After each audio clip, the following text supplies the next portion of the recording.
Right, so the first thing we want to do is take off this vacuum adapter, if you do have that on. So I'm just going to twist that off there, and this just pulls out like that. We can see now we've got access to this button here.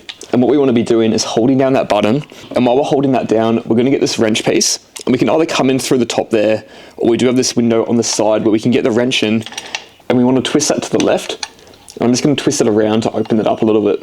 Now I'm going to go through, grab out the router bit we've got. I'm using this one right here. It also comes with its own router bit that you can chuck in it as well. And what we're going to do is just sit the router bit down in that middle hole. If you are struggling to get that in, you just want to keep going through and loosening this, and it's just going to make it wider and easier to put that router bit in. Now I've got it in, I've got it set to the right depth. Once again, I'm just going to hold that button, and now we're going to go the other way, and we're going to tighten this off, which is going to secure that router bit in place.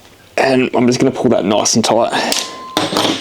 Actually, a quick tip right now, I've got a different router bit in place, but what I want to do is actually set that to the correct depth. So I'm going to go through here, open that up, and we've got this little dial here, and we can move it back and forth to get the depth right. What I want to do is bring it so that we're exactly on 0 millimeters, and I'm going to set the router this way, and it's going to push that bit into place. And now my router bit is flush with that base plate while this is set on 0 millimeters. So now I'm going to tighten it off like that. And then when I go through and use this depth gauge here, I know it's going to be accurate for the router bit.